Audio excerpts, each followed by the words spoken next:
You are currently choking on an invisible noose, exhausted by a world perfectly designed to break you. But 4 centuries ago, a dying killer alone in a freezing cave wrote the ultimate antidote. Discover his final secret, and by the end, you will become completely untouchable. Have you ever jolted awake in the dead of night, drenched in cold sweat, your heart hammering violently against your ribs? Even though your room is cloaked in absolute silence, you instinctively reach for your phone, and the blinding blue light pierces your retinas. Instantly, an avalanche of notifications crashes down upon you: urgent work emails, apocalyptic economic news, and the sparkling fabricated images of other people's perfect lives on social media. In that exact fraction of a second, you feel a crushing suffocation. You are not choking from a lack of oxygen, but from the relentless bombardment of information, the unspoken expectations, and the suffocating pressure that strangles our minds every single day. If you have ever felt this invisible noose tightening around your sanity, you are not alone in this silent suffering. Before we dive deep into the ultimate antidote for this modern psychological poison, please take a brief moment to subscribe to the channel.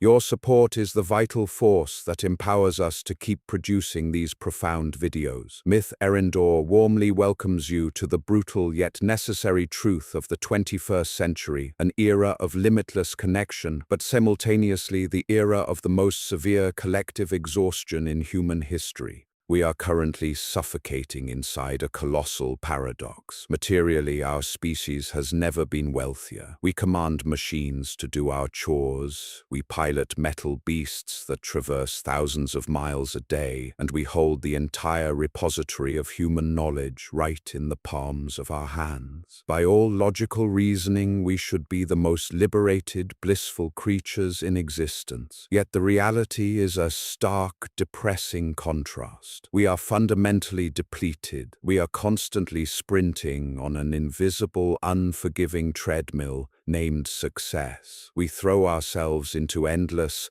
toxic competitions to earn validation, purchasing things we do not truly need, merely to impress people we do not even care about. This severe information overload has transformed our brains into chaotic, malfunctioning radio towers. Day after day, our minds are violently dragged backward by hundreds of regrets about the past and paralyzed by thousands of anxieties concerning the future, leaving us completely disconnected from the present moment. The great crisis of our generation is not a lack of resources, it is the tragic fact that we hold far too much and have completely forgotten how to let go. Amidst this agonizing storm of modern chaos, I embarked on a desperate quest for a cure. I consumed contemporary philosophies, bought into self-help books promising miraculous success in 30 days, and listened to shallow advice on life balance. But they all felt like mere temporary anesthetics, treating the superficial symptoms while the core psychological disease continued to fester and rot inside. I realized I needed a profound paradigm shift, until one fateful day I found my answer not from a charismatic modern life coach, but from a solitary figure who lived nearly 4 centuries ago. A man who faced the most terrifying psychological pressure imaginable, the absolute razor-thin boundary between life and death. That man was Miyamoto Musashi, the greatest swordsman in the history of Japan, a warrior who never tasted defeat in over 60 duels to the death. However, Musashi was far more than a cold-blooded killing machine. In the twilight years of his life, having stepped away from the blood-soaked battlefields and hollow earthly glories, he retreated into the total isolation of the Reigando cave. There, facing his own impending mortality, he left behind a priceless legacy known as the Dokkodo, the way of walking alone. These 21 precepts are not martial arts secrets to swinging a katana. They are razor-sharp slashes cutting directly through the weakness, delusion, and cowardice of the human mind. In this narrative, we will not discuss the physical art of combat. Instead, we will dissect these ancient words etched on faded parchment, transmuting them into a potent psychological antidote. This is a navigation system designed to help your exhausted mind discover eternal, unshakable peace amidst a world that grows more deafening and insane by the hour. To understand how a man facing the abyss of death found such profound clarity, we must first look at the very foundation of his philosophy, the radical, unflinching acceptance of reality. The opening precept of the Dokkodo states simply to accept everything just the way it is, a command that sounds deceptively passive to our modern, highly conditioned ears. We have been raised in a culture that glorifies endless resistance, a society that aggressively preaches that if you are unhappy with your circumstances, you must fight, hustle, and bleed to bend the universe to your will. We are taught to wage a perpetual war against reality. When we fall ill, when we lose a job, when a relationship shatters, or when the world simply does not conform to the meticulously curated script we have written for our lives, our immediate instinct is rejection. We scream into the void, asking why this is happening to us, wrapping ourselves in a suffocating blanket of victimhood. But Musashi, sitting in the damp, freezing shadows of the Reigando cave with his body slowly failing him, realized that fighting what has already occurred is the most devastating waste of human energy. He understood that our suffering does not stem from the events themselves, but from our exhausting, agonizing friction against those events. When I first tried to apply this to my own life, it felt like an immense heavy armor was crashing to the floor. Acceptance is not surrender. It is not a cowardly resignation to fate. It is the ultimate act of psychological courage. It requires you to look straight into the brutal, unvarnished face of your current reality, whether it is financial ruin, a broken heart, or an inescapable physical illness, and say, "This is where I am." You stop wasting your precious cognitive reserves on wishing things were different, on living in the phantom dimension of what if and if only. By embracing the present moment with absolute neutrality, you immediately reclaim your power. You step out of the tempest and observe the rain without getting angry at the clouds. Musashi knew that on the battlefield, a samurai who panicked because the sun was in his eyes or the ground was slippery would be dead in seconds. He had to accept the terrain instantly to survive. In our lives, our battlefields are the boardrooms, the living rooms, and the solitary beds where we lie awake. By practicing radical acceptance, we stop bleeding out from self-inflicted mental wounds. We clear the chaotic fog of denial and frustration, allowing us to see the board clearly and make our next move with lethal precision and utter calmness. It is a profound shift from acting as a victim of circumstances to becoming a master of your own internal weather. Once we stop going to war with reality, we are faced with an even more treacherous battlefield, the internal labyrinthine landscape of our own desires and ego. Musashi warns us to think lightly of ourselves and deeply of the world, effectively instructing us to dismantle the very core of our modern psychological suffering. Today we are the architects of our own misery because our egos have become grotesquely inflated. We filter every single event through the lens of how it affects us personally. We are obsessed with our personal brand, our social status, and our fragile self-image, desperately seeking external validation to fill an unquenchable unquenchable internal void. We chase pleasure relentlessly, believing the insidious lie that a new car, a higher salary, or a fleeting romantic conquest will permanently stitch up the tears in our souls. Yet every time we acquire the object of our desire, the satisfaction evaporates within moments, leaving us craving the next hit of dopamine like starving addicts. Musashi recognized this nearly 400 years ago, advising against seeking pleasure for its own sake. He saw that desire is a master that can never be satisfied, a cruel tyrant that forces you to sprint endlessly toward a horizon you will never reach. As I deeply internalized these words, I realized how much of my own exhaustion was directly tied to this endless pursuit of self-gratification and the terror of losing what I had acquired. We construct towering monuments to ourselves only to live in constant fear that someone will knock them down. We harbor burning jealousy toward those who have more, and we are violently haunted by the ghosts of our past mistakes. Musashi explicitly commands us not to regret what we have done and never to be jealous. Regret is merely the ego's arrogant refusal to accept that it is flawed, a futile attempt to rewrite history. Jealousy is the ego's bitter resentment that the universe dared to bless someone else. By thinking lightly of oneself, Musashi offers an incredible, intoxicating liberation. If you are not the center of the universe, then your failures are not apocalyptic catastrophes. Your embarrassments are just passing whispers in the grand theater of existence. You become weightless.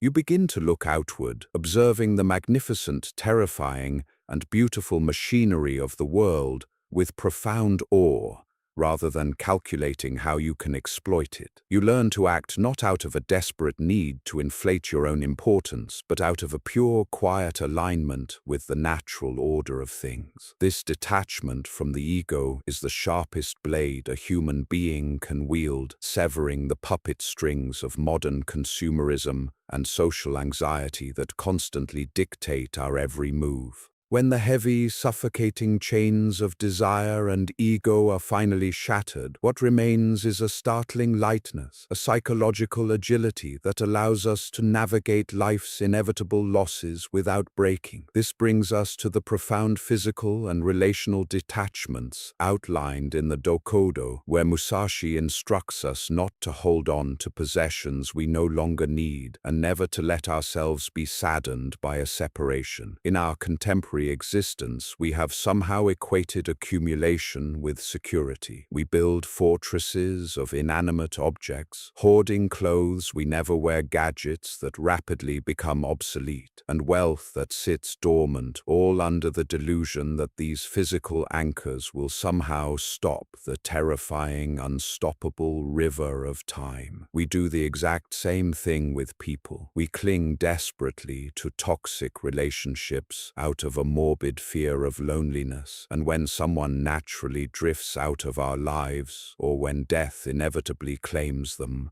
we are utterly destroyed. We treat human beings as permanent fixtures in the house of our lives, aggressively ignoring the fundamental truth of the universe: absolutely everything is transient. Reading these specific precepts, I was forced to confront the immense clutter of my own existence, both physical and emotional. Musashi, who owned virtually nothing but his swords and the clothes on his back, possessed an absolute sovereignty that the wealthiest billionaires today could never even fathom. He understood that every single thing you own eventually owns you. It demands your attention, your maintenance, and your worry. By radically letting go of our obsession with possessions, we reclaim the raw energy of our own minds. Furthermore, his stance on separation is not a call to become a heartless sociopath devoid of love. Rather, it is an invitation to love fiercely and completely in the present moment, precisely because it will end. When you truly accept that every relationship is temporary, you stop taking people for granted. You appreciate them in their fleeting beauty, like a cherry blossom that blooms brilliantly before falling to the earth.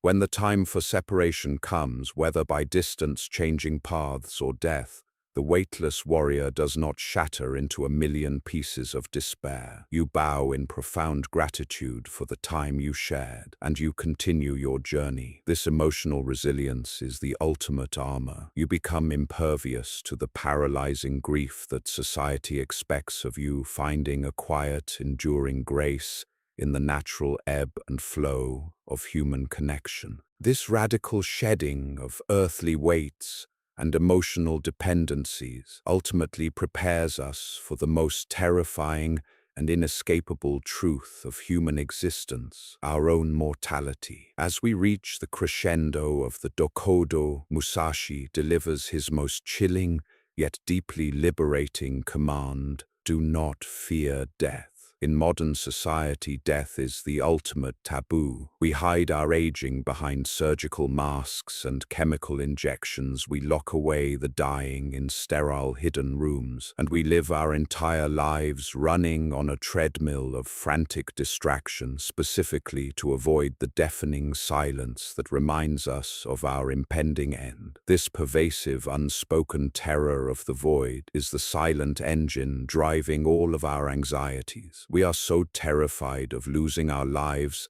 that we completely forget how to actually live them. But Musashi lived on the razor's edge for decades. He looked death in the eyes every time he drew his blade. In the absolute solitude of the Reigando cave, counting his final breaths, he did not cower. He realized that the fear of death is the final, ultimate chain holding the human spirit hostage. To conquer this fear is to unlock a level of freedom that borders on the divine. When you no longer fear the end of your existence, the petty tribulations of daily life, a missed promotion, a social rejection, a financial setback shrink into total insignificance. You begin to walk the world with the unshakable posture of a ghost, untouchable and utterly free. This is the true essence of the way of walking alone. Walking alone does not mean isolating yourself in a dark room and hating humanity. It means cultivating a spirit so sovereign, so deeply rooted in its own truth, that you no longer need the world to hold your hand. You respect the gods and the universe, but as Musashi brilliantly noted, you do not count on their help. You take absolute, uncompromising responsibility for your own salvation. As I stand at the end of this profound philosophical journey, looking back at the chaotic, suffocating world we discussed at the very beginning, I no longer feel the invisible noose tightening. Musashi's faded words from 4 centuries ago have become a blazing torch in the dark. We are born alone and we will die alone, but this is not a tragedy. It is our ultimate power. By accepting reality, severing the ego, letting go of attachments, and looking death fearlessly in the face, we forge a mind harder than any steel katana. We transform our terrifying isolation into an invincible fortress of peace. The Dokkodo is not just an ancient relic.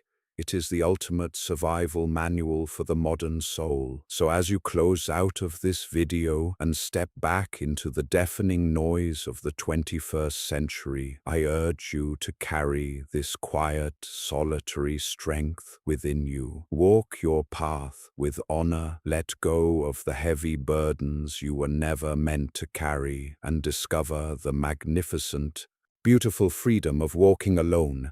Miyamoto Musashi's Dokkodo is not merely a historical artifact. It is a timeless blueprint for achieving total psychological sovereignty in an increasingly chaotic world. By synthesizing the principles of radical acceptance, the shedding of ego, emotional detachment, and the fearless confrontation of our own mortality, we uncover the ultimate path to inner peace. Musashi teaches us that human suffering is fundamentally a product of our own resistance, our desperate attempts to control the uncontrollable, our endless pursuit of superficial desires, and our paralyzing fear of loss and death. When we finally stop warring against reality, we drop the agonizing weight of societal expectations and materialistic greed. We realize that the transient nature of life, relationships, and possessions is not a curse to be feared, but a beautiful truth to be embraced. To walk the way of walking alone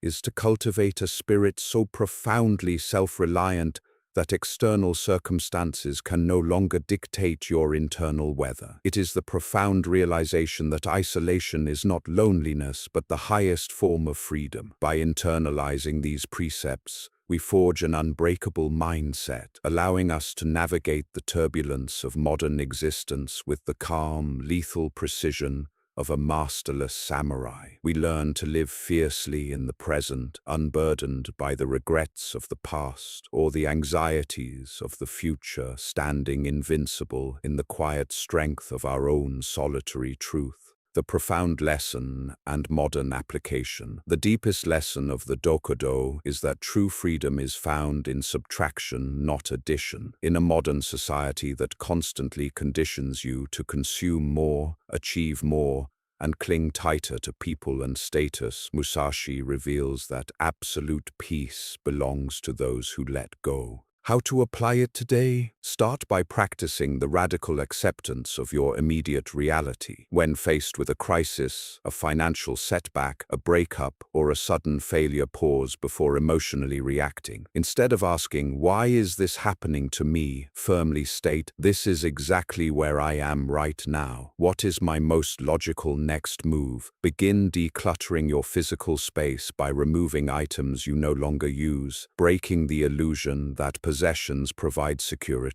Emotionally, stop seeking external validation and social media approval. Redirect that mental energy into building quiet internal self-respect. Finally, remind yourself daily of the transient nature of life, not to induce anxiety, but to ruthlessly prioritize what truly matters today and to love the people around you fiercely while they are still here. Question for you: which of Musashi's principles do you find the most difficult to practice in today's modern world? Accepting reality exactly as it is, letting go of your ego and desires, or overcoming the fear of loss? Please share your thoughts in the comment section below so we can all read and learn from each other's perspectives. If you found value in this philosophy and want to explore more deep, transformative ideas, please subscribe to the channel. Your support is greatly appreciated and gives us the motivation to keep creating high-quality content for you.